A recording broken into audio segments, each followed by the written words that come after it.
Hello everyone, this is Awkward Audrey and welcome to my art hour. Today we will be doing like this process before watercoloring that many artists have to do, and that is sketching.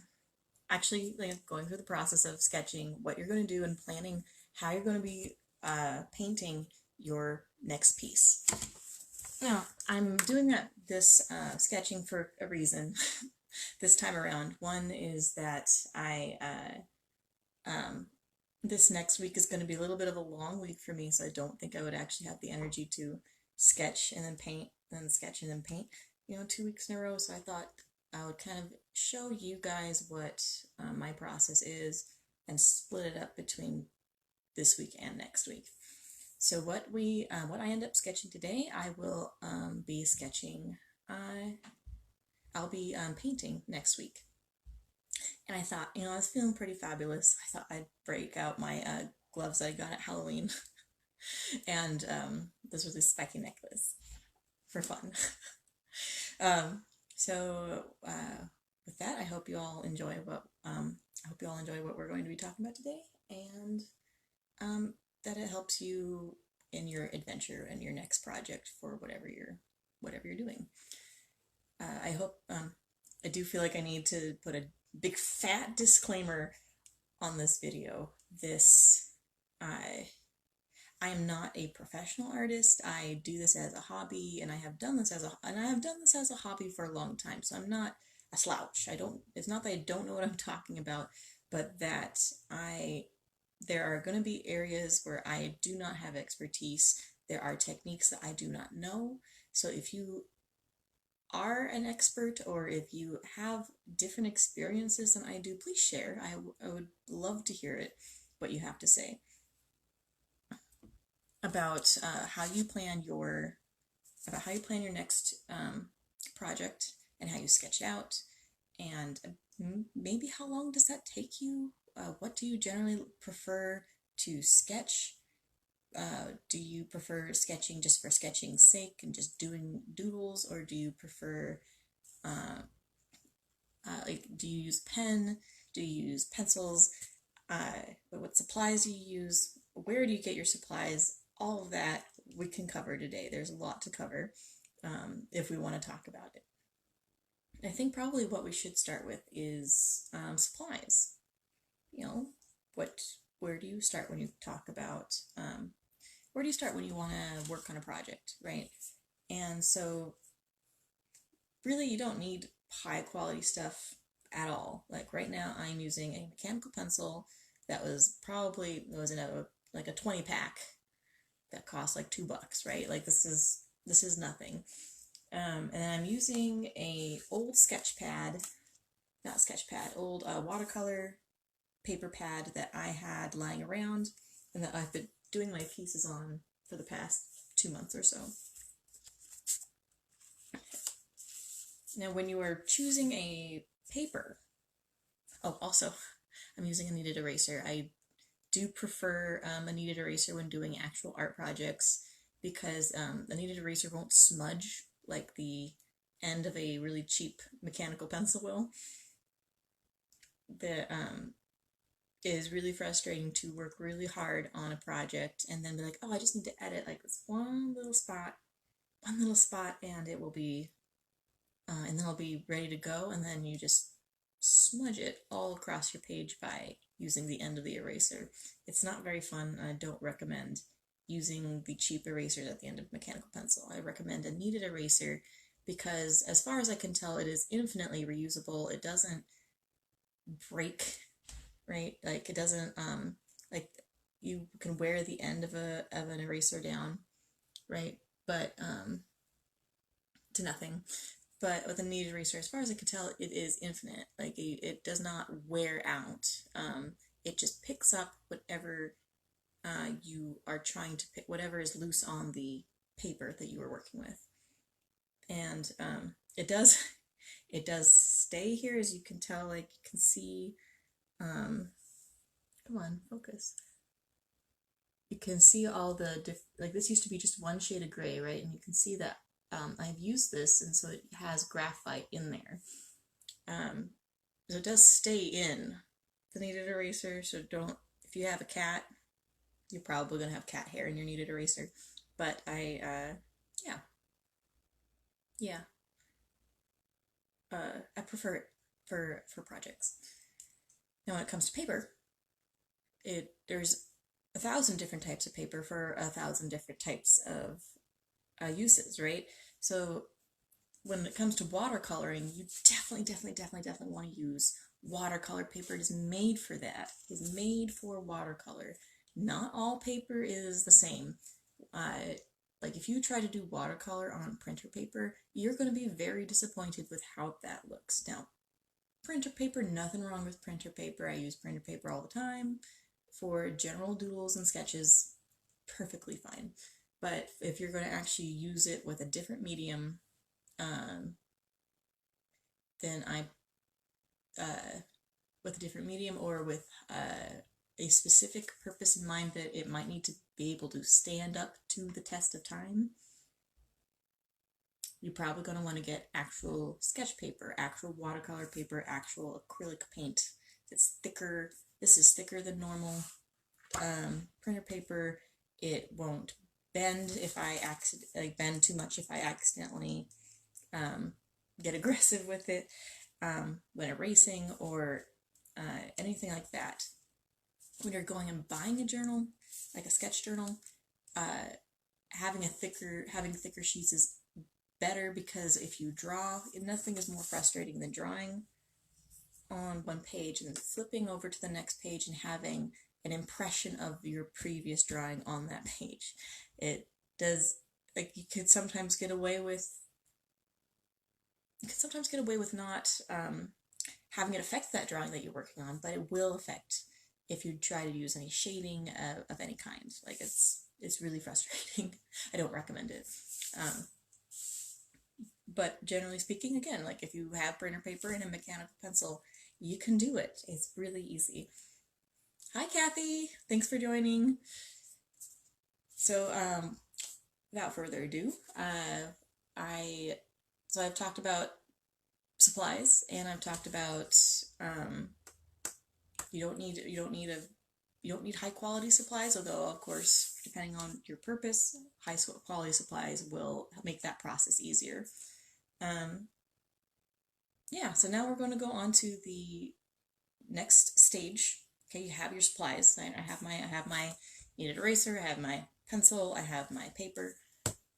Next is planning out your next piece of art. So, like I said earlier, I don't think I'm going to have enough time I didn't have enough time this past week to sketch and then paint. And I know this next week's going to be busy, so I don't want to have to sketch and paint again. That would be a little bit too much for me, and I would be not as satisfied with the results as I would have hoped. So I decided I'm going to kind of show you the process of how I prepare, and I'm going to sketch today, and then what I sketch today I will paint next week, so you'll get a little preview of what I will be working on. All right. So with that in mind, let's get started.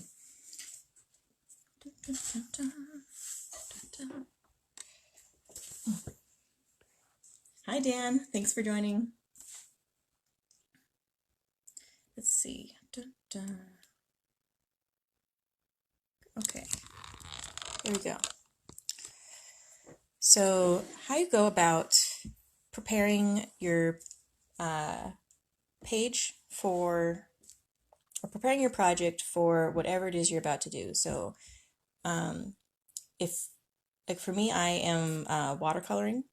So what I will be doing is I will be drawing with mechanical pencil, whatever it is I want to draw for next week. And then in preparation for actually painting, one of the reasons I would choose a pencil is so that when I go to actually paint, I can pick it up with my lines with my kneaded eraser, and it'll be essentially like I didn't draw anything at all. That is the plan, is that I can draw what I need to draw and have my reference all figured out and all the problems in designing whatever piece I'm thinking about. And then when I actually go to paint the piece, I can pretty much make that back, can't speak today, that design invisible to whoever is actually going to be seeing it later on, the finished product, and they'll be none the wiser. Let's see. So what I was thinking about doing about painting for this next week is I was thinking about painting a face. And that is an ambitious task. If anybody has ever painted a human face, you know it's very difficult because people are very used to looking at faces, right? You know what a face looks like. And so you know when there's something a little bit off about that. So I kind of wanted to challenge myself and give myself some time to prepare that process and go through the process of showing you how you go about sketching a face. So let's see.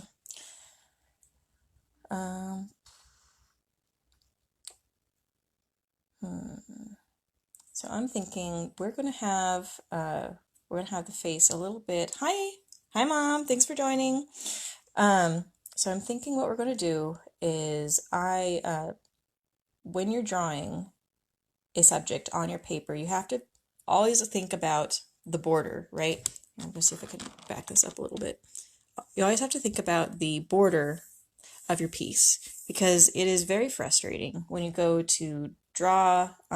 You're all, yeah, I just want to draw this face. I want to draw this cat. I want to draw this motorcycle, and you start your process, and then by the time you get to the edge of the paper, yeah, usually I do that at 4:30. Today was a little bit earlier than normal, because I have plans for this evening, and I just wanted to make sure I had time for both of these things. So I hope this week you're okay with that. Next week I should be doing my regular time. So when you're going about drawing, always keep in mind where the edges of your pages are. If I'm going to draw a face, right, I'm going to draw a face, I have to make sure there's room for like the ears, the hair, the whatever else I want to show. Like, are we doing like a bust? Am I going to be like doing like the head and then the neck and some shoulders? Or is there going to be a hand gesture involved? I have to make sure there's all room enough for that, not only on the page, but on the sides away from the edges. Because if you want to frame it, you don't want part of your piece to be covered up by the frame. So with that in mind, I'm thinking what I want to do is we will do we'll start with the head, the main bulk of the head right here. Right, and we'll just do a big circle, and I kind of just lightly trace a circle around until I feel like I got the right shape that I'm looking for. It doesn't have to be perfect. This is sketching, and if I don't like something, need an eraser, ready to go. Let's see, with the circle, let's see. Oh, another thing about sketching, there's nothing more intimidating about a blank piece of paper because infinite possibilities for amazing pieces of art or something completely ugly and terrible that you didn't want to originally draw in the first place. The subject today is we're going to be, I'm not going to be watercoloring. I'm just going to be sketching what I'm going to be watercoloring next week. I didn't feel like I had enough time this week or this next week to be able to do both 2 sketches and then 2 drawings or 2 paintings. So whatever I sketch today, I'm going to be painting next week. So right now I'm thinking about painting a face. A face of course is very difficult to do, but I am well practiced at it, and I am itching to try it with watercolor because I have not done a face with watercolor before. No, it's a whole new experience for me.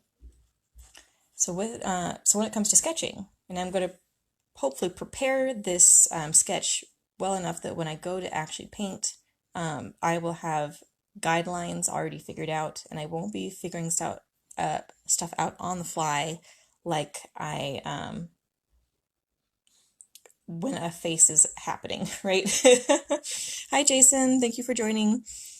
Um, uh, so yeah, so here we are. We're starting with the circle and to represent the head.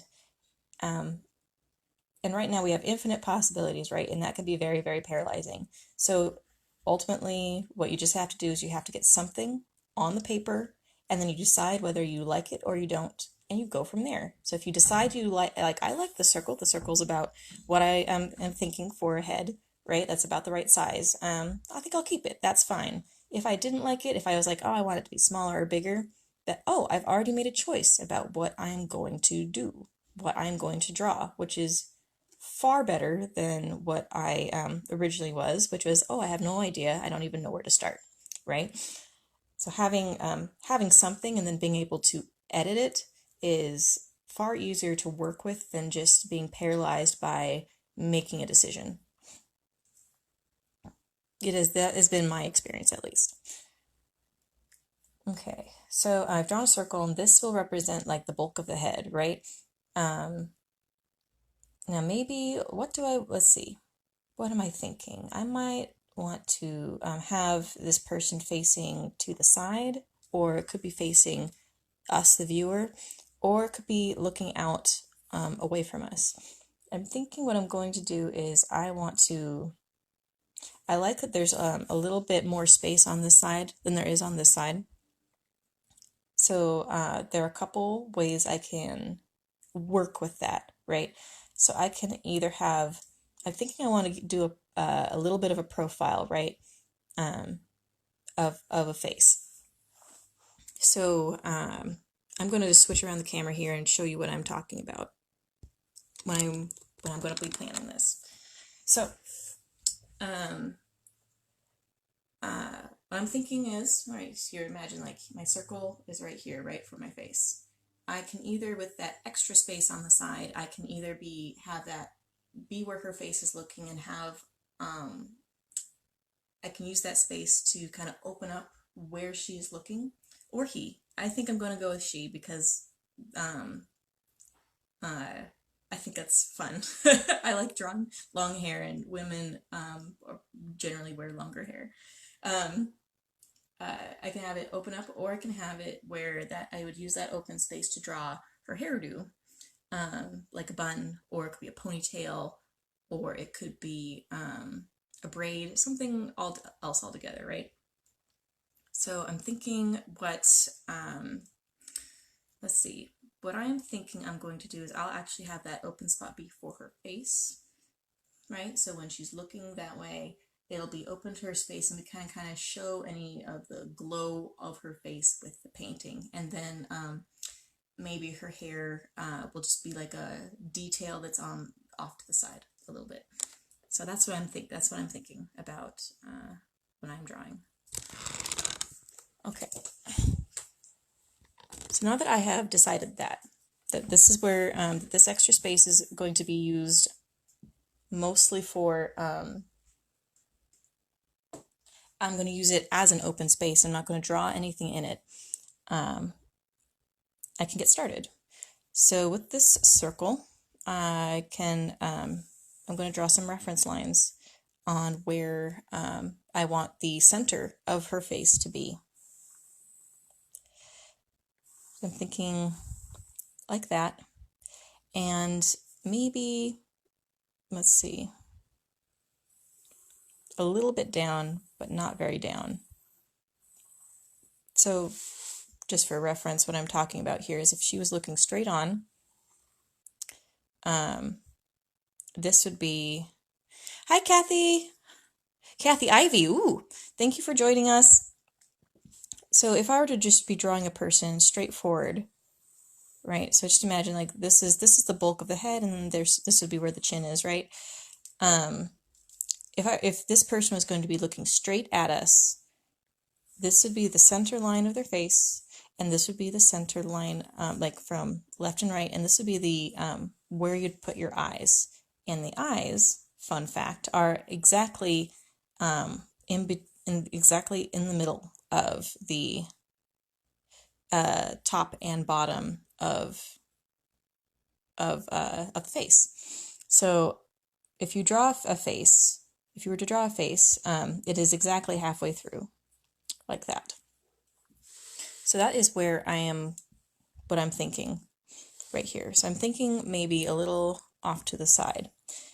So now that I've kind of figured that out, I'm going to say, okay, well, I've drawn the bulk of the head, right? But her chin's not right there. Her chin's not going to be right there. So her eyes are going to be a little bit lower. So I'm going to kind of draw in the rest of the face and see how it goes, right? Just as a reference, kind of get a feel for what her face is going to look like. So now that I've done that, I can erase these lines.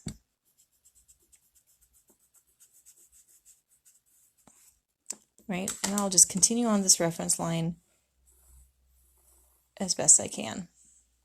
And then halfway between this point and that point, roundabouts, will be where the eye line is. And I will continue, it'll just be a little bit of a downward look, mostly flat, but a little bit down. And there we go. We have a reference point for how I'm going to, right? So weird about the eyes. Oh, yeah, thank you. Hi, Catherine. The reason why that seems so weird is because we are used to seeing a face with a hairline. And the hairline obviously is not at the top of your head unless you are a bald person, right? So we are used to seeing most of the face being below the eye line because the hair covers up the rest of the head. And that is exactly what we're going to be talking about next. So we're going to go back to this this doodle here, right, about a face. So when you go to draw the eyes, right, what you do here with this eye line is you divide it up into 5 sections. One of those artist tricks, no wonder my excited look. Oh man, drawing a face, Kathy, it is so weird. Drawing a face is so difficult. Artist knowledge, right? Yes. So like eyes, right? Eyes are one of the most important parts of a person's face you can draw, because we see a lot in a person's eyes. We put a lot of value on a person's eyes and their intent and their emotions. There are so many muscles connected to the eyes that one little stray line, right, can indicate whether a person is angry or happy or suspicious or disappointed. All these little lines can be portrayed with eyes. So you really want to be able to get the eyes right. And the rest of it will hopefully, even if you make a mistake, it will not be too bad. And that's why bald guys look like they have such huge heads. Mom, behave. Ugh. Some people's parents. So here we are back at the eye line here at the center.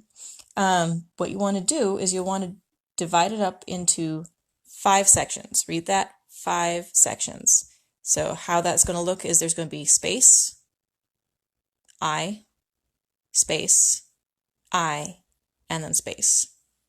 That's why autistic people have difficulty with eye contact, isn't it? I think so. I think that is a main contributor because of how overwhelming and how overstimulating looking at a person's face can be. At least that's what I think. I'm not well versed in what an autistic person experiences, but that is what I think that they are getting at there. So we're going to divide this up into 5 spaces, right?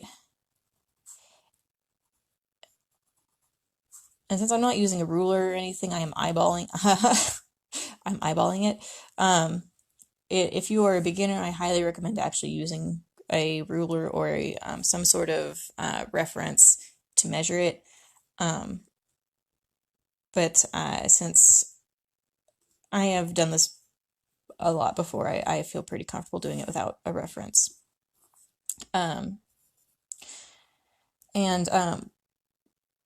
Also, just so you all know, this is just the basic structure of how a face works. What makes everybody unique is how they differ from the structure, right? So if a person has big eyes, their eyes, this exact like 5 proportion that you would be drawing is not going to work for them. You'd want to maybe draw their eyes a little bit bigger, or their eyes farther apart, or their eyes closer together, maybe a little bit lower than, higher than the line, lower than the line. Everybody's face is different.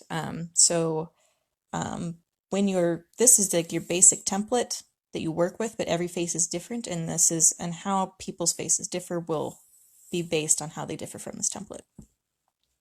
All right, so we've drawn the eyes, and so the next stage here is to figure out where's the hairline and where's the center of the lips. And I'll show you what I mean here in a second with my own face after I show you the diagram. So there's this distance here, right, from this corner of the eye to this corner of the eye. You take that distance and you make an equilateral triangle. So that means that this triangle will be the same on all sides. And this is where having a measuring tool would really help. I don't have that, but we can also just kind of use your fingers and be like, oh, okay, well, where does that line meet up with that line? So it looks like this triangle needs to be a little taller, right? Like that. And so that is where you decide that's where the hairline is. Fun fact, you do that on the same side. And now that we know what this distance is, we can go right here. That's where the mouth will be, the center of the mouth. Ta-da! Like that. So, if you guys are wondering what that means, what that looks like on an actual face, what that means on an actual face is that the distance from the center of your eyes right here to your hairline, poor child, no measuring tool, if you take that, it is the exact same distance from that to your mouth. Ta-da! That's it. It's magic. All right, put on my glasses now so I can see. All right. So now that we have that with a basic, somebody's looking on how do we apply that to a side face? Well, let me tell you, it's really hard because this is nice in like two-dimensional geometry, just from like head on to this face. This is not head on. It is close, but since a face is not flat, it is very difficult. And you just have to this is one of those practice things, right? That you have to, the more experience you have with working with faces, the more you'll be able to guess and plan where the rest of the face fits in. Ta-da, true, just tried it. Oh, yes, please try it. It's all right. So now what I'm going to try here is I'm going to kind of reverse engineer. See, oh my God, you guys are too funny. I'm going to kind of reverse engineer here, and I'm going to guess where I think the hairline should be. But I think that looks about right. And then I'm going to figure out what the rest of the face is going to look like from there. It's like this helps, like starting with the corners of the eyes and going from the rest of it. But since now you know all that knowledge, right? You know how it exactly works, you can guesstimate on your drawing. So here we go. So that looks about right. That'll be where the center of the mouth is. And then I get to draw where I think two triangles are going to look. Get that beautiful diamond shape. Let's see. I think that looks about right. Yeah. Yeah, that looks about right. So I'm going to have the corner of the eye be right there. And then this corner disappears around the back side of the head because this person is, not looking directly at us, looking over our right shoulder. So I have to kind of plan around that. Okay, so now the nose. What do we do with the nose? By the way, noses are really difficult for me. Noses have taken a while because they protrude, from the center of the face. So it's really easy to draw a nose like this, but when you go to actually draw a nose at an angle, it's very difficult. But generally speaking, a nose is very easy to draw, and I'll show you why. Because it is the exact width of that center spot of the eye, right? Ta-da!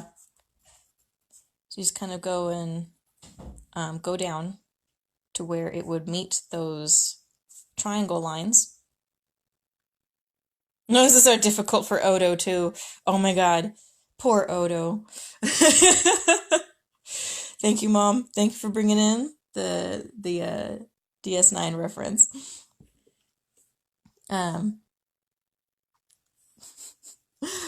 So we're gonna draw this down to where these meet the triangle lines, and then just go like that. And technically that is a nose right now, right? I could just leave it there, but noses aren't square necessarily, so we are going to work on it a little bit more. I did just put a whole bunch of lead on here, or graphite on here. I'm just going to pick it up a little bit so I don't accidentally smudge it all over the place. So how to do noses, and man, if any of you or anybody out there knows the best way to draw noses, let me know. This is at this point where I would look at reference photos. By the way, next, okay, just a second. So when you're drawing and you come across something that you don't know, there's a good way to process that you can go through to really learn how to do that thing you don't know, right? And if you don't have time to do this process, that's fine. You can just do your best to make it work and then just move on, because sometimes you just need to get through a project. You don't have time to do all the research you want to do to make it look as you imagined. But this is a good process for when you encounter anything you don't know. And that is, first, draw it how you think it is supposed to be. You'd be surprised how much you have to think about when you don't have a reference and you don't know what you're doing. Like, say you're drawing a shrimp. Do you know what the difference between a shrimp and a prawn is? There are actually differences. Most people don't know them, so when you go to draw them, you're like, oh wait, I don't know what this is. So you go, okay, all right, I'm going to draw a nose, right? You just draw a nose and you think what it looks like, right? And then you go and you do a bunch of research, and you go and you see noses at different angles, right? And at different shapes, and like on different faces. And then once you have done all that research, you go and you draw that same nose that you were originally trying to draw again, and then you can compare the two and see, all right, well, I've gone through okay, here's my first attempt of me trying to figure it out, actually figuring out how this works, doing the research, and then kind of figure out like, oh well, I don't know how that works. I don't know how that works. I don't know how that works. How do nostrils work? How round is a nose? How pointy is a nose? How much does it protrude?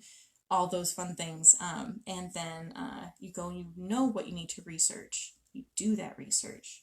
And then you go and you do your final project. You'll be able to see the big difference between what you started with, what you needed to learn, and then what your final product was. So that's how generally you should go about. That's how I go about it, and that's how when I've talked to other artists, that's what they go about. That's how they go about doing that too, researching what they don't know. Okay. But since you all are all here and I don't necessarily have time to reference exactly how to do a nose, And Jason is online right now. So if he has any good references, um, I, hey Jason, if you're on, if you want to, no pressure. You can provide any advice in the comments, or if you want to provide any good links to references, that would be greatly appreciated. I know that I would be able to. I'd be greatly appreciate that. Uh, nope, nope. Jason's opting out. All right. So for noses, generally speaking, you just kind of draw a circle, right? And I know it looks weird. Looks like a clown. Just kidding. Just kidding. Good. Just so you all know, Jason actually knows how to draw faces really well. He has his own digital comic that he's working on. So there we go, Jason. So I'm drawing a little circle here that's going to represent like the kind of something for you to work with, right? And then you draw smaller circles that are kind of hiding behind the nose, right? And so when you go in, you're like, okay, well, I don't obviously want to be working with a clown or with Rudolph. You just go and you erase the top part of each section, and you have a nose. And some people have very round noses, and so if you want to indicate that this person has a round nose, you can just kind of allude to that at the top there. Just put that line at the top. Yeah, that's how you do a nose here. So let's see. Wow, let's see. We're going to divide this up into 3, kind of go down where it meets the, let's see, that doesn't feel right, where it meets the triangle, and then that's where the nose is going to be. So we're going to draw a sphere, and I'm going to draw just the bottom part of the sphere, and yeah, and I'm going to kind of draw this point to the bridge of the nose. Hi Shannon, thank you for joining. So from here, you kind of have the bridge of the nose, and let's see, how does that work? The bridge of the nose is a little bit further out than the eyes, so we're going to draw it out a little bit, like that.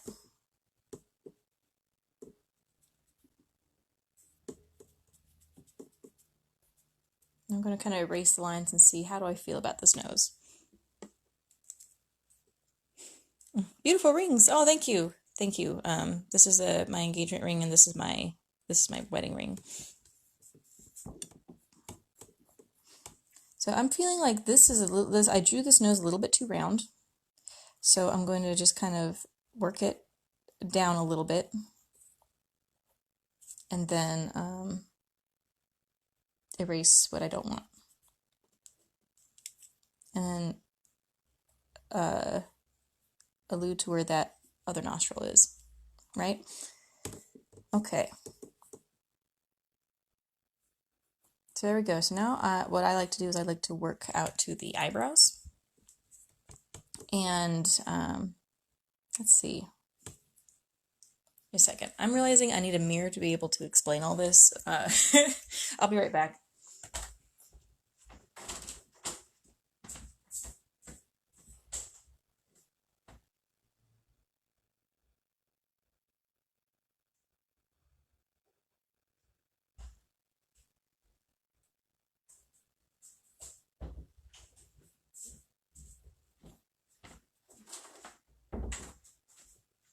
Okay.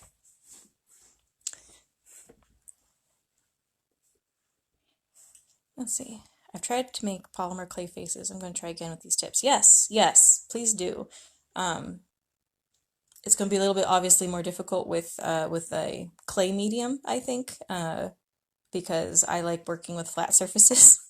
But yeah, with these techniques, if you're using polymer clay, then you can kind of put indentations instead of marks.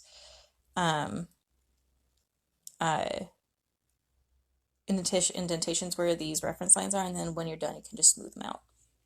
Would be how I would go about doing it. If you go about it differently, totally fine. You actually work with polymer clay way more than I do, so you probably have your own technique with making it happen. Oh, Jason. All right. I find doing portraits of women and children rather unforgiving. The slightest mistake on delicate features will make it look like someone else. On Dues, there's no limit to the mistakes one makes, and he'll still look right. I've actually never noticed that. I wonder why that is. I wonder if it's because guys are a little bit more. Is it because guys are a little bit more protruding, or is it because guys are a little bit more their features are a little bit more accentuated, right? I don't know. I don't know. Okay. So I'm actually not sure. Okay, so back to how the heck you draw eyebrows. Honestly, so I'm using a mirror right now to look at my face. And I'm actually not sure like what the reference is. Protruding is right. What the reference is for how do you measure eyebrows from the eyeline. I'm not sure. Let's see. Again, this is probably why artists paint figures that look like their own face, right? It's because when I don't know what I'm doing, I have to look at my own face to figure out how to draw a face at all.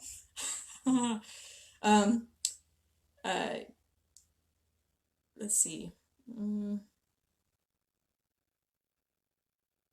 Okay.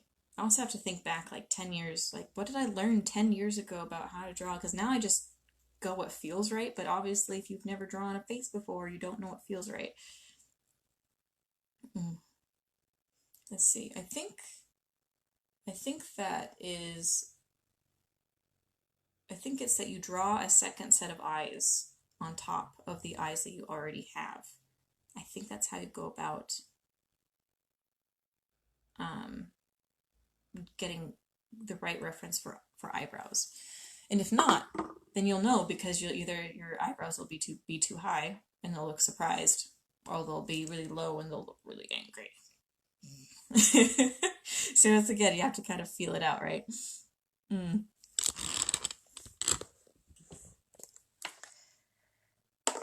Let's see. Let's experiment with that a little bit.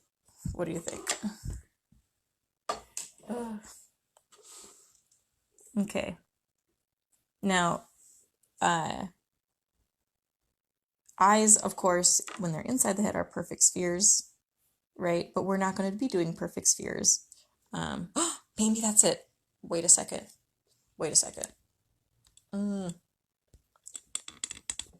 So okay, I've seen other artists draw eyes on top of eyes, right? But I wonder if it's like the perfect sphere. If you just draw the sphere, if that is where the bottom of the eyebrow is. Oh, thank you, Jason. The eyebrow is usually as high up from the top of the eye as eye is wide with neutral expression. Okay, so it would be so it's like a circle then, kind of like if I were to draw a perfect circle from the outer point of my eye to the inner point of my eye, that would get to the eyebrow is usually as high up from the top of the eye. Right. Yeah. Let me know if I'm understanding that correctly or not. Audience participation, yes. All right, so let's draw a circle here. This person's gonna look really wonky. Oh, or did you mean? Let's see, high up. Okay.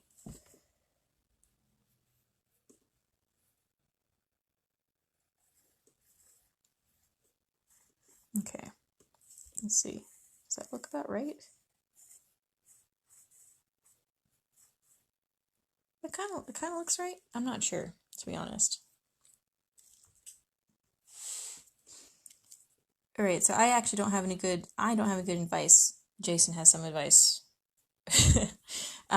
If he wants to chime in, I'm just gonna draw the eyes how I think they should look for this, and then I might have to go back and edit them later. Do you remember the line? Arch of the eyebrow differs from person. That's true. The arch of the eyebrow should differ from person to person. Remember where the line says that? Okay. Remember where the line from the original circle is.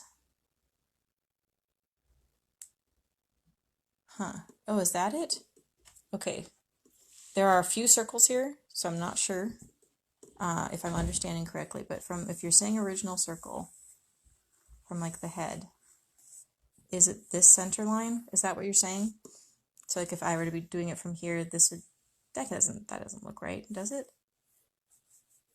Unless I'm drawing this kind of wonky.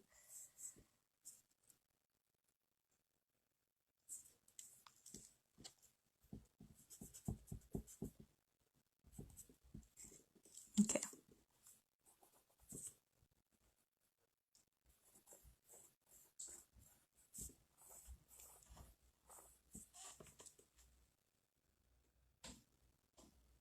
Okay.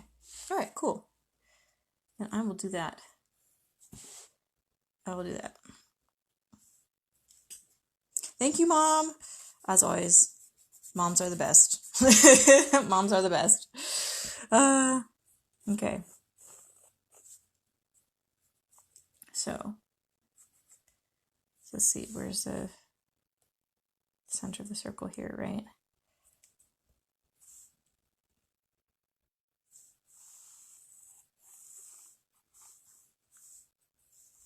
So I think that would be right here. All right. This guy looks crazy at the turned version. Okay. This guy looks like I'm about to do some sort of medical experiment on him. I don't know. Okay.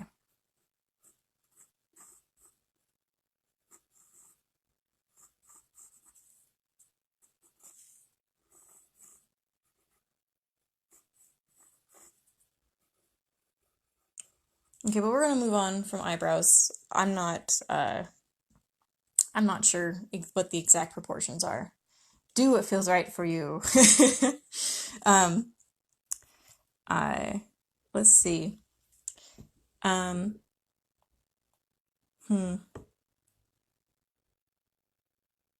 I will get back to you guys on that though. So at this point, I'm gonna just kind of sketch and see like what do I feel, what feels right at this point. With keeping in mind that at this angle, this eye is going to look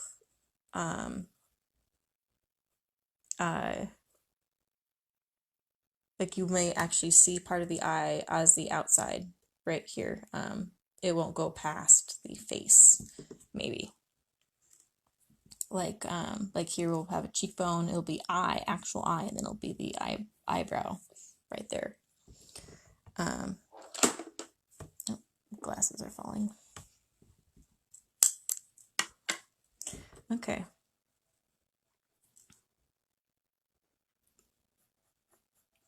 So now we're going to draw that top part of the lip. It'll be protruding, and the bottom part of the lip. Now, what kind of expression do I think I want her to have, right? Like, let's see. But we don't want her to have blank expression, right? We want her to be like telling a story. We want her to be telling a story of some sort.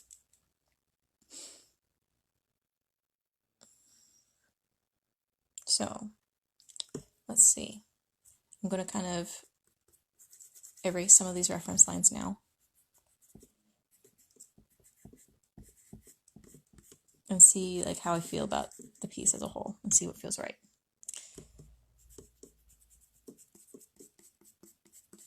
And get some of this excess graphite off.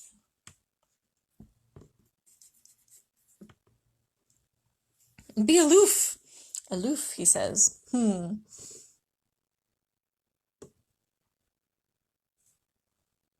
That is just like a step up from that is a step up from being bored, like an expressionless face.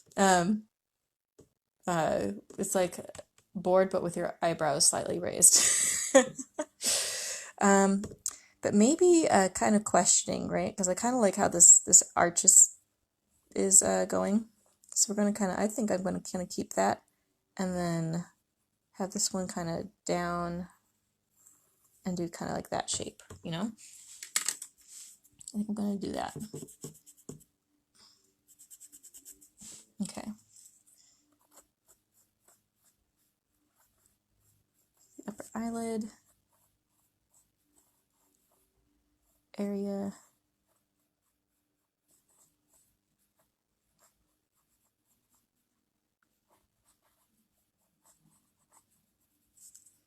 Okay.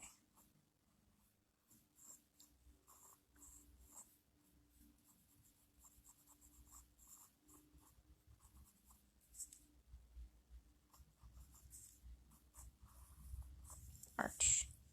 Like that.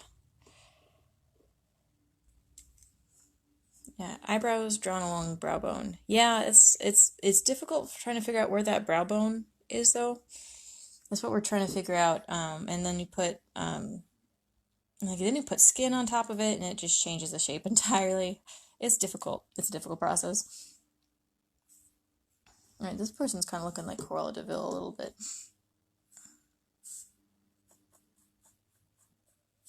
Let's add some cheekbones.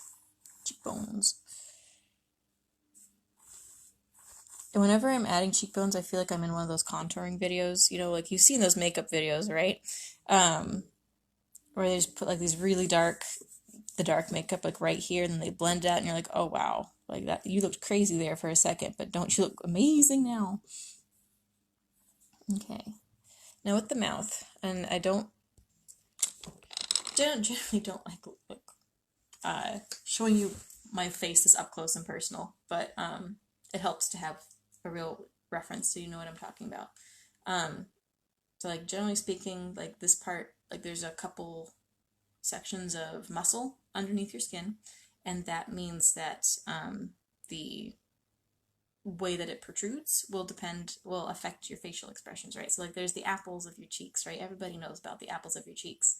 And then there's like the mine especially. um, there is the area like where your teeth are, um, where you'd go and you'd pinch your cheeks. They have their own kind of bump depending on the angle. Like from here, you can't really see it. It looks pretty straight. Go a little bit further and it protrudes. And this is not my jawline. This is still my cheek. And then of course you go further and there's my jawline. And then finally there's your chin. I have a very tiny chin, very cute.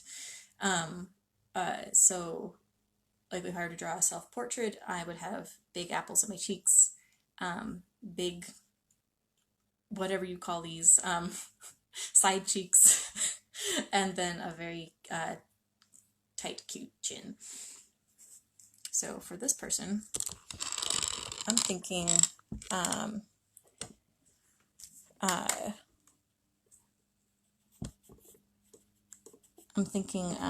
she's gonna have a little bit of a longer face, right? We're gonna do a little bit flatter.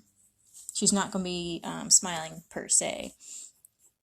She might be smiling with her eyes, which I will show you here, guys, in a minute. So we'll kind of have a flat part, and I think I'm gonna have her have a longer chin than maybe is normal. Not protruding per se, but a little bit longer. And then that way when we go to draw her jawline over here, jowls? Are those, no, I thought jowls were the part that were underneath the chin. If you have a double chin, those are your jowls. I have no idea. Okay, so now I'm gonna, let's see, kind of, where's the side of the face here? The side of the head. I'm gonna draw the jawline like that. So she's gonna have a little bit of an extra long jawline. And I think I wanted to have kind of a severe corner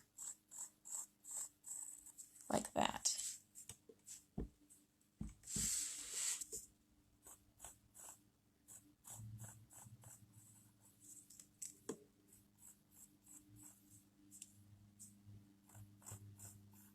So what I'm doing here is I'm kind of adding lines, and then I'm seeing if I'm kind of taking a step back and I'm seeing, does it fit with the overall picture that I have?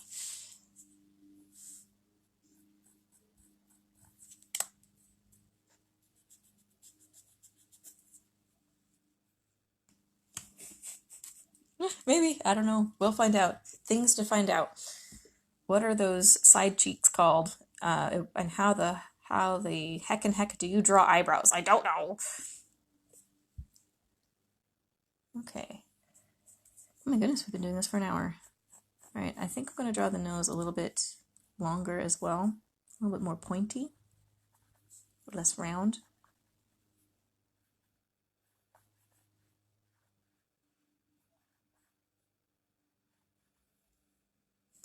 So fun to watch you. Have to go. We'll check back later. Sounds good. Thank you for joining us, Kathy, and I hope you have a good day.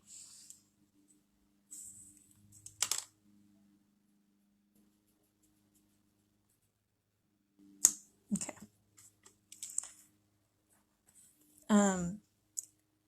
Let's see. And this is all just drawing, by the way. Like if painting this is going to be a whole different ball game. So like when I finally get the idea of what it is I actually want to paint, I will be going back and doing other edits to this as well. Now there's this eye here feels a little bit weird. I like the eyebrow, but I'm not a big fan of the eyelid. So like it feels like it is a little too high at towards the outer corner for me. So we're going to kind of pull that down a little bit.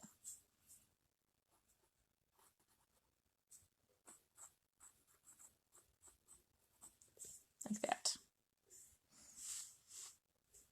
Let's see. What do you guys think? Does that look? That looks kind of cool. That looks about right. Okay.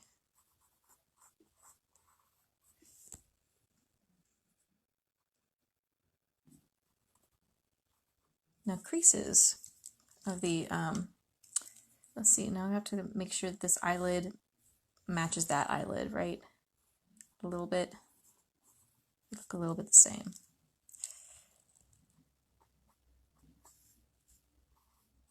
Now, as any makeup tutorialist will tell you, that eyebrows are like sisters, and when you go to draw them, you try to make them look like twins. And I think that's kind of the same for eyes too. Like I know that when I go to do, if I were to do the same technique of putting on eyeshadow on one eye and on the other, my eyes would look completely different. So I have to have different techniques for both of them. Slightly different, mostly the same, but slightly different. Okay, inner corner of the eye. There.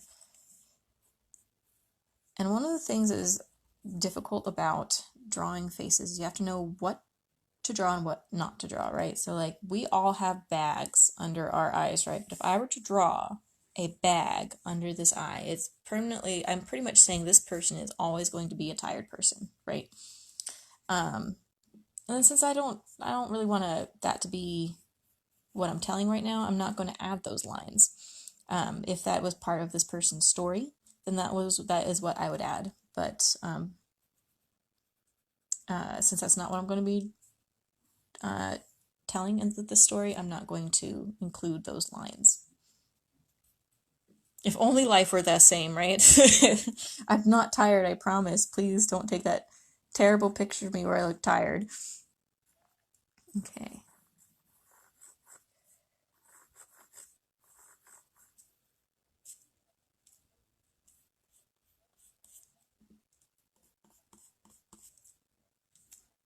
Okay.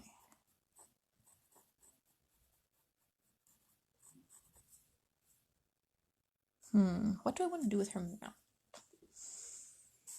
So when somebody is kind of doing a suspicious expression, there is a couple lines that you can make when on the face when to portray that, right? One is with the bottom lids, they are going to be raised up a little bit, you know, so they're going to be covering up as you. Sorry, I'm going to get really close here to the camera. So like I'm looking at you right now, and you can see all the bottom of my iris, right? The pupil is just a little bit below the top eyelid, and the iris is above the lower eyelid. So if I were to squint, it kind of covers. I can't believe I'm doing this. This looks so funny to me. Um, so if I squint, if I look suspicious, I kind of, it has that same look, right? But then it kind of tightens up at the bottom. Those lines kind of tighten up, and and it covers up that bottom part of the iris just a little bit. And the more suspicious you are, the more it covers it up, right? You're super suspicious. That's one way to portray somebody being suspicious, or another way is what I just did, is the bottom lip. It kind of juts out the chin a little bit. And the bottom lip, Sam's point of view, right? Yep, that sounds about right. The chin protrudes a little bit, you know, it kind of juts out a little bit more, like and the bottom lip kind of pops out and hides that top lip a little bit more. So when you're being suspicious, you kind of have a pout, and then you tighten up around the bottom part of your eyes a little bit, and you get a suspicious look. So I keep bumping my little table here. I'm using a table, like a TV dinner tray table here. we got high class and high quality products here, folks. All right. So with that in mind, we're going to kind of flatten out this bottom part here on both of these eyes. And when we go to do the lips, we'll kind of, let's jut out the chin a little bit more than I had originally thought, right? And then we're going to have an extra pout on the lip, on that bottom lip.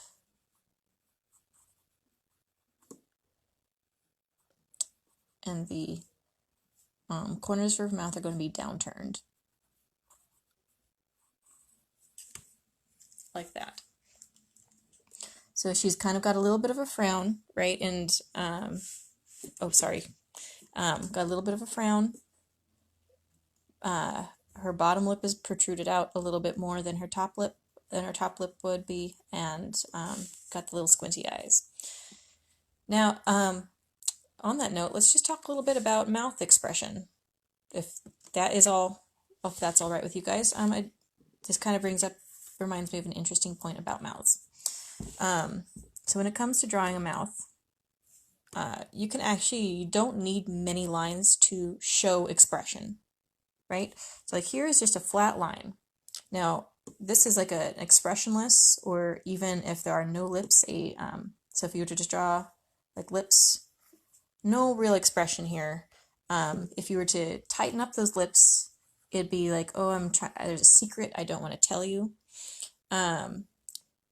Right? Or if you were to just add a little bit of a upturn, and they're smiling, like very small, right? Like I'm still using that same flat line, right?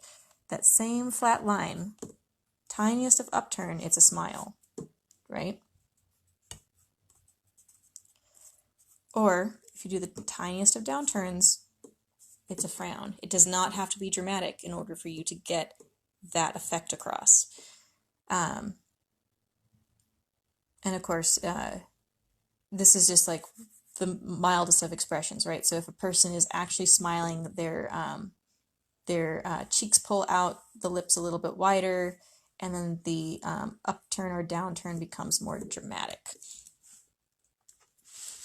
So with this one, she's kind of pursing her lips, so the line's going to be smaller than that neutral expression. and it's going to be a downturn. So it's a dramatic in that it is smaller, that those is more dramatic in that the downturn is going to be more emphasized because her lips are tightened and it makes it smaller. So like this, right? That same downturn, smaller lip makes it look more round overall, right? There we go. So now let's draw the irises. And we saw before, pupils are usually just a little bit below the upper eyelid, right? So she looks a little bit freaky here because we don't really have her irises. But that's obviously so that you can see. If a person is relaxed, then their eyes are not super open, right? They don't have to put in extra effort to see. Therefore, their eyes are just above where the pupils are, where they are resting. If they were more surprised, we would show more the top of the iris, but we're not going to do that. And so now we're going to just kind of draw the rest of the iris and recognize that bottom part's going to be covered up because she's got a slightly suspicious look. Okay.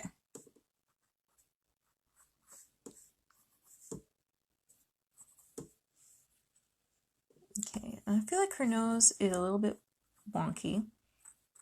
So I'm just going to muck about with that for a little bit.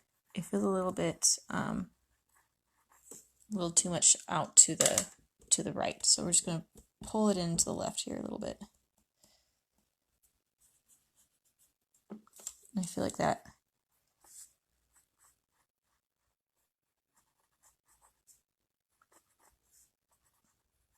is where I'm gonna leave that. And draw the other side.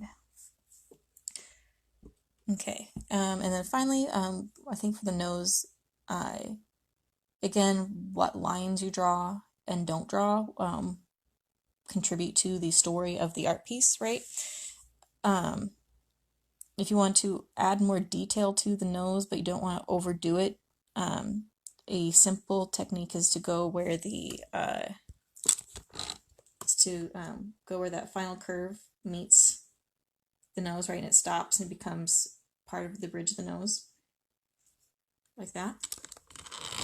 And you just draw a little dot and you kind of go upward, like that. Tiniest of dots go upward. And that way you don't risk looking like your person is flaring their nostrils, okay? Because if you draw too many details, you get a whole different expression. You don't want her to look like she's flaring her nostrils. I don't want her to look like she's flaring her nostrils, although that could be funny. So we're just going to kind of allude to that line being there. Ta-da! All right. Let's see. And now for that top part of the lip. I always forget what that part is called. You know, those two lines, they're just above, like that part of the lip. I always forget what that's called, and I look it up every time, and then I promptly forget. Okay, so there we go. Have her, I think her face in general is doing pretty good. Let's see how her eyebrows are gonna look. She looks like she has some pretty thin eyebrows.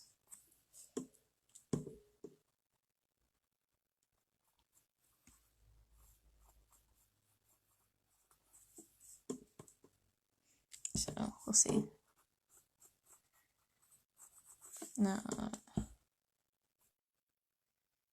And we'll kind of allude to the fact that these are kind of bunched up here with a line like that to show that she's kind of pushing that eyebrow in a little bit.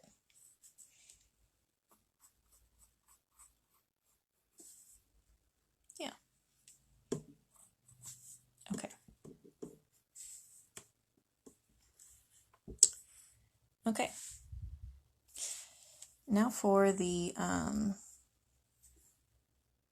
let's see. Now for the hair. What do I want to do for the hair? I'm not really sure. So I'm just gonna, again, here we go. I'm at a point where I'm not sure what I want, so I'm just going to start drawing lines and see what I like and what I don't like. Let's see. Let's kind of let's draw the hairline. There we go. Let's draw the hairline.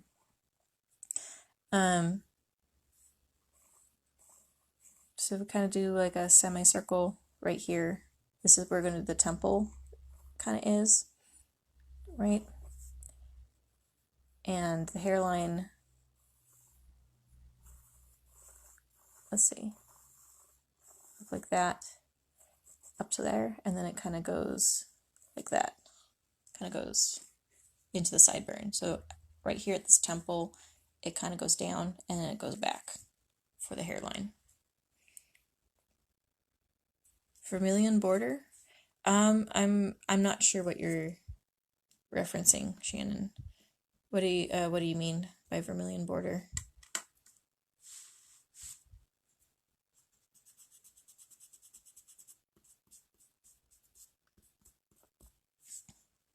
So when drawing the hairline, they call it a hairline because like that is like, there's a tree line. There is no actual line. So when you draw, if you're going to draw hair, you can draw a straight line across like that. But ultimately, you're going to want to erase that because that's not what a hairline actually looks like. It's just where hair starts. If you were to do a hairline like this, it'll either look cartoonish or it will look like this person's wearing a wig. I don't want that. I want it to look more natural. So I'm going to just draw some lines about what I'm thinking. Kind of get the hair out of her face. And then I'm going to go back. I'm going to erase that hairline. There you go.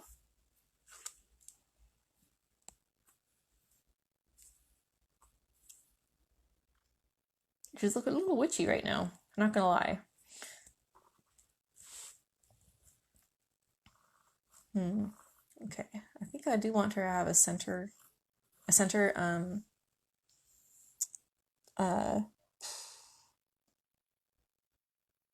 what is that called? Like when you when you break your hair and you put your hair off to the side. I don't know. Hairline. Another hairline. At some point back here, it kind of gets nebulous, right? On where the hair starts falling downward instead of starts falling towards the back instead of falling towards the side. So it depends on the shape of your person's head, right? I think that is best expressed if I actually show you what I'm talking about. So, as you can see, I'm going to just take my hair down. Take my luscious locks down. Apart! Thank you, Dan! Aha! Yes! Okay, this is where my hair parts.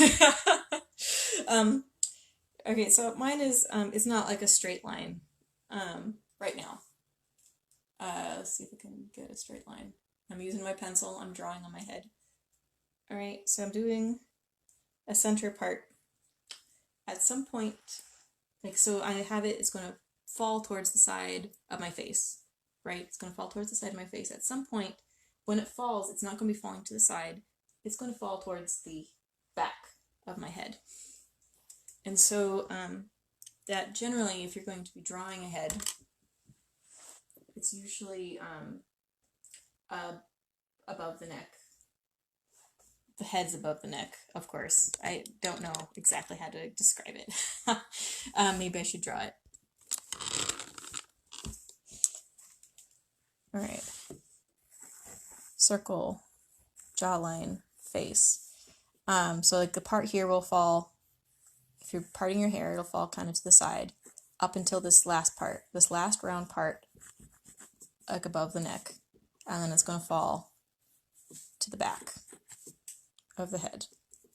So when you draw the part, this here gets kind of nebulous depending on where on the shape of the head of the person that you are drawing.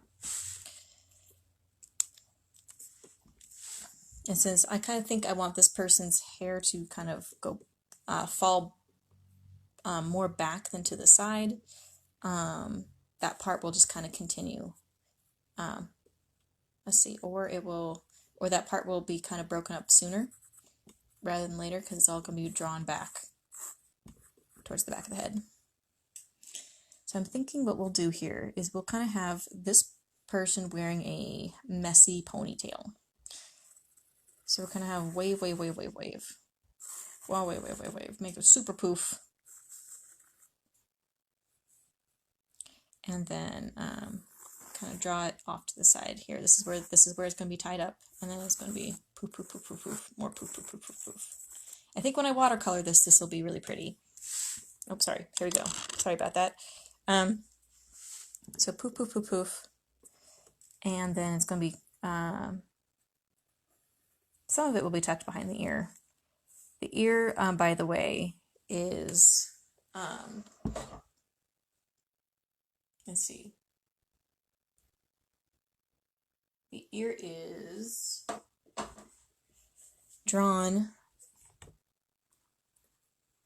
the top of the is going to be as high as the top of your eyelid, I think, and then as low as the center of that mouth.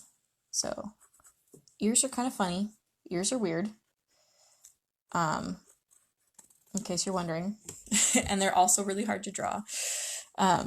So we're going to I'm going to draw the ear, and she's going to have a lobe. Some people don't have a disconnected lobe.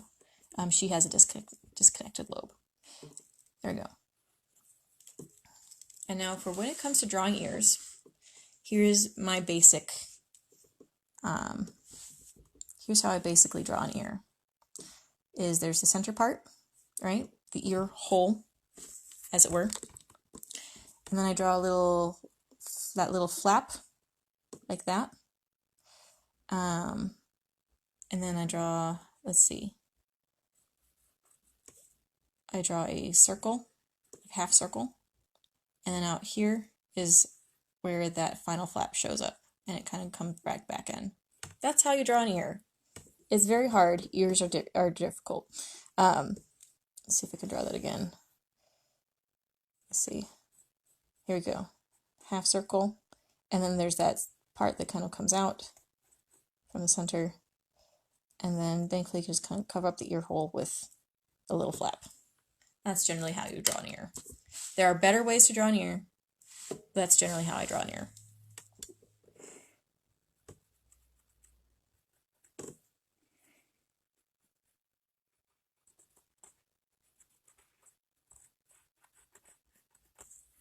Okay.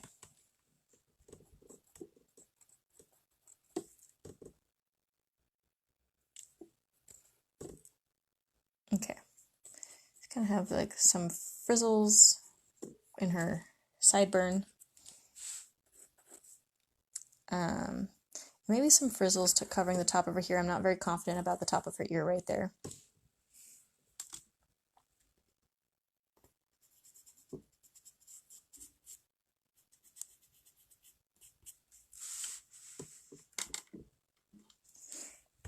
And then her neck.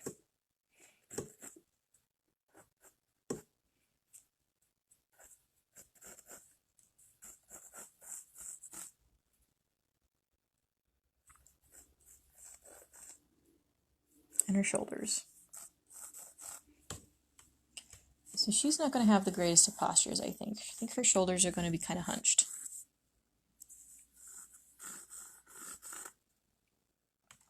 A lot of people cover ears behind hair and other things. They are challenging.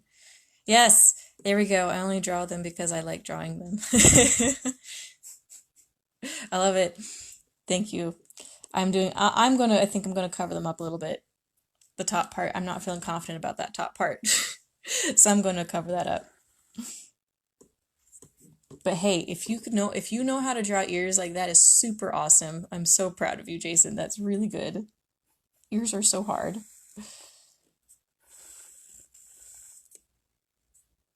Okay, here we go with the hunch. And because she is hunching, we'll really get to see her collarbone. The collarbone, like I hunch, right? The collarbone goes right from where all the muscles in your neck connect, and they connect to right here.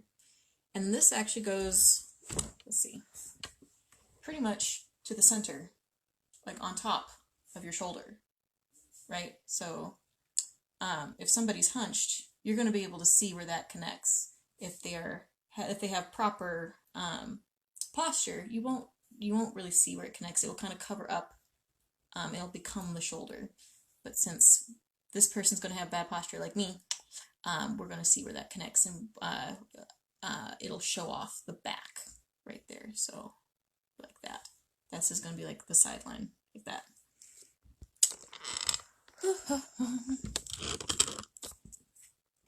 I think collarbones are pretty amazing. You can really show a lot of expressiveness with just the collarbone.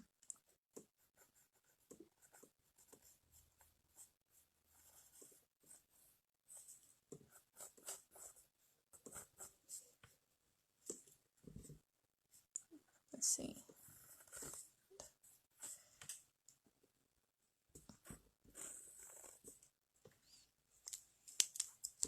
There we go.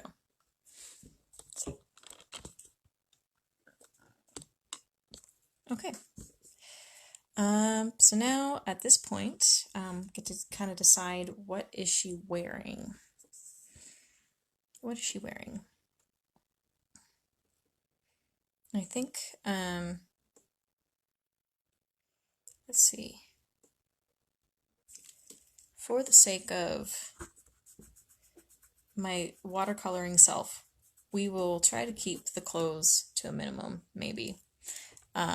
She'll just be wearing like a tank top.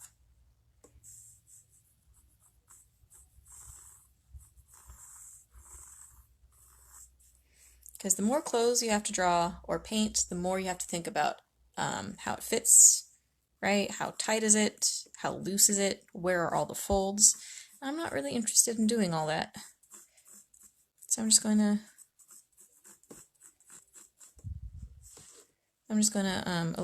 cover her and call it a project. Now, what is she going to be doing with her arms? Are they just down at her sides? Is she like putting her hand on her hip? That's going to affect how her shoulder looks. I think I like the idea of her having her shoulder on her hip. So this is going to kind of protrude out, and the arm is going to come this way. And then this arm is going to kind of just lie at her side. Armpit. Boob. Let's see.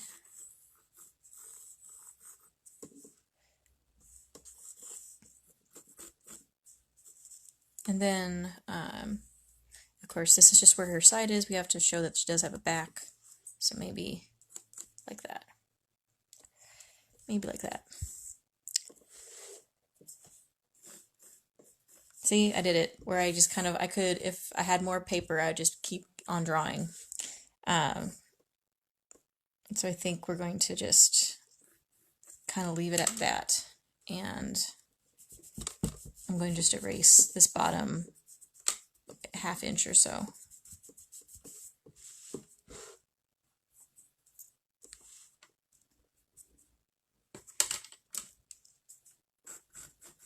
There we go.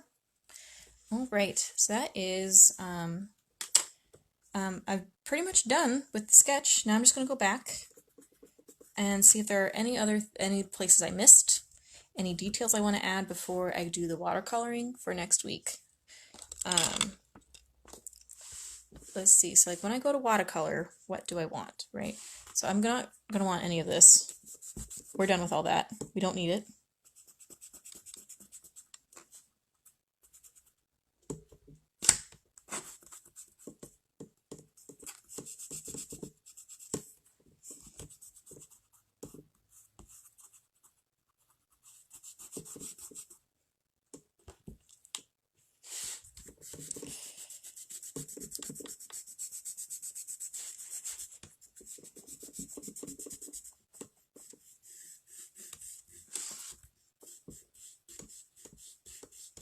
Okay.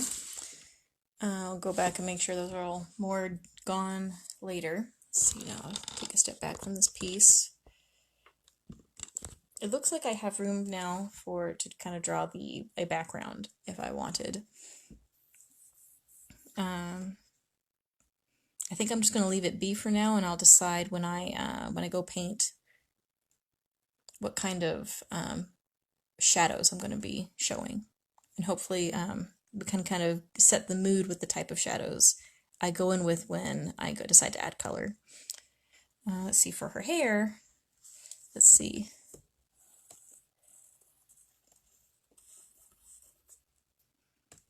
Let's see, hair generally, actually, when it gets closer to the tie, flattens out because it's being forced into that. So this should look more straight. And then it'll get more loosey-goosey as it comes out.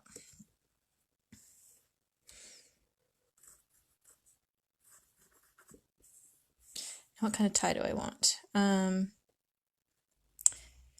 Let's see, let's do a scrunchie. Scrunchie's pretty much just a whole bunch of wiggly lines.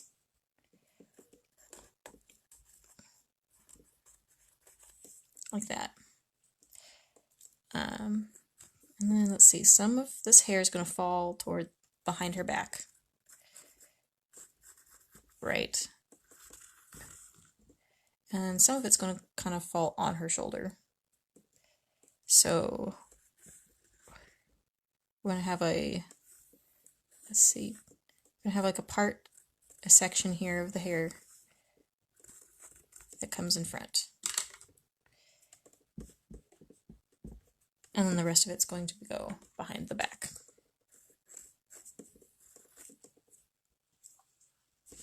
Ta-da!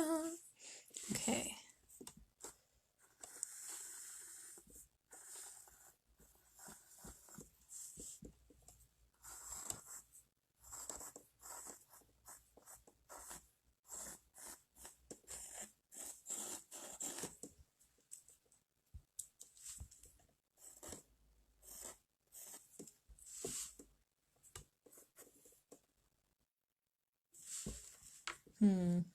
Hi, Sam. Thank you for joining. We're almost done here, actually. Surprisingly enough. Thinking for this eyebrow. Let's see. Love you too. Mwah, kisses.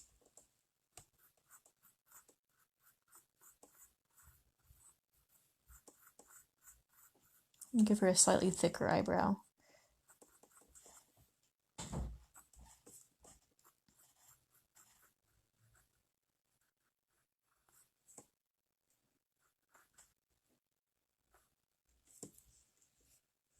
Okay. And then, let's see. Mouth looks good. Let's see, let's draw some lines from the chin to the corner there to show how it kind of protrudes a little bit. Not too much, but a little bit.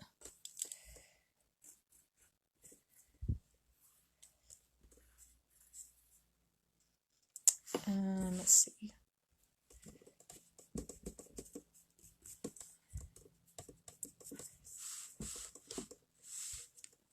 Now, what is her story? Is there anything else I want to add?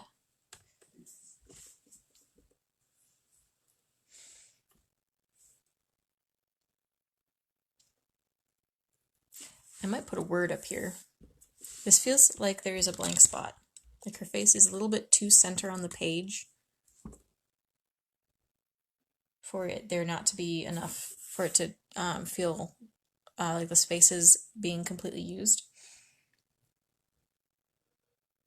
So I'm thinking what we'll do is I will come up with something that will kind of tell her story that I will put right up here above her head.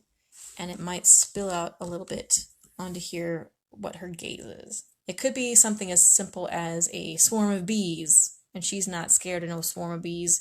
Or it could be a word, just simply like the word done in calligraphy, like suspicious.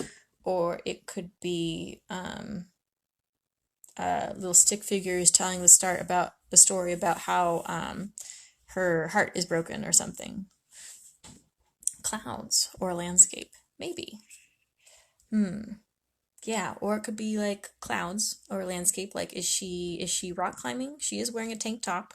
She could be rock climbing. It could be a rock face at the back, and she's trying to figure out how to get home, or what her next step is going to be. She could be on the farm, and there could be a little barn in the back, and like absolute chaos is happening. Like the cows got out or something. They broke through the fence. I don't know. I'm gonna have to contemplate that, and I'll probably finish that part of the sketch, uh, during the week. Okay. All right. So that is it for today. Thank you so much for joining me. I appreciate you guys all being here for my art hour. And yeah, if you have any questions or any comments you'd like to leave, please put them in the comments below, and I'll get to them. And yeah, hope to see you all next week when we actually paint this lady. All right. Have a good Sunday. Bye.